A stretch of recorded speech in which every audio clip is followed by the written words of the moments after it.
Morning, Jarvis. With all the recent events, can't help but feel like the city has lost a bit of its energy. And while stuck indoors, I've somehow managed to finish Netflix. Yep, game done. Think some fresh air and a walk is in order. Think you can add some color to it. Anything to help bring the city back to life. I believe I have just the thing for you. Using your personal taste and the hearty power of machine learning, I've just curated a walk for you which highlights special places of interest that are likely to delight or inspire you. Just head down to your local train station to begin. Good luck.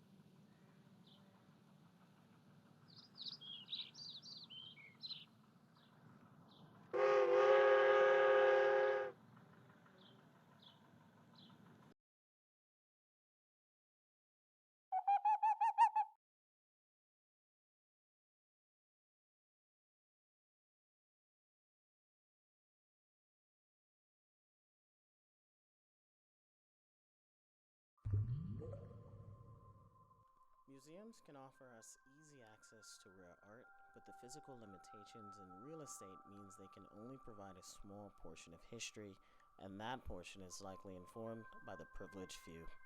In the words of Hito Sterl, this kind of history is partial, partisan, and privatized, a self-interested enterprise, a means to feel entitled, an objective obstacle to coexistence, and a temporal fog detaining people in the stranglehold of imaginary origins.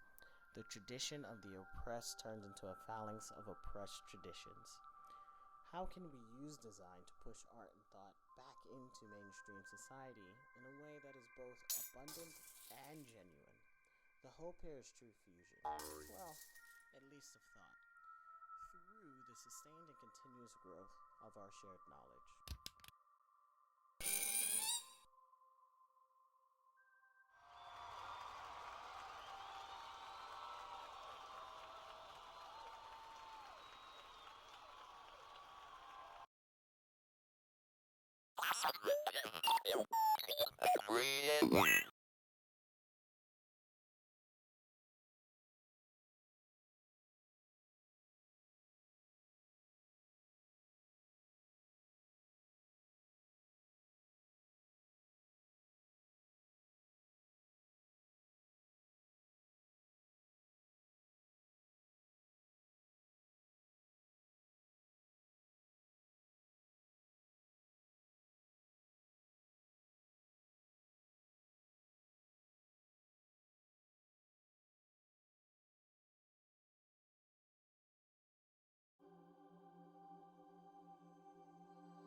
Buddhism is an ancient teaching, but for me it's by no means dead.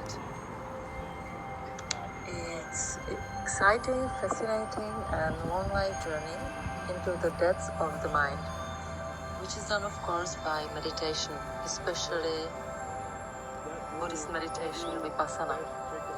I've seen recently a documentary on a man whose IQ is out of charts and who solved all the questions from the IQ test without a single mistake.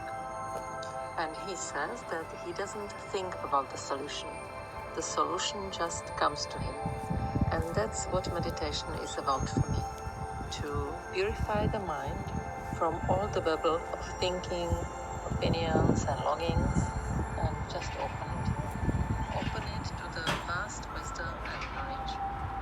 Just see reality clearly and let the intuition come. And then also one finds out that the mind calms down unimaginably and is able to enter into a state of peace, which is more blissful than any normal happiness. No pressures anymore, no longings for many useless stuff, no fears, no aversions.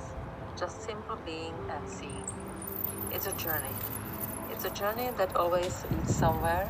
It's a way to humanity and kindness and lightness. Of course, it's not a journey for everyone. As my Vipassana meditation teacher says, men are meant for higher things. So this is for those who are interested in the higher things, who like to learn and grow all day life. And I assure you that the journey never gets boring.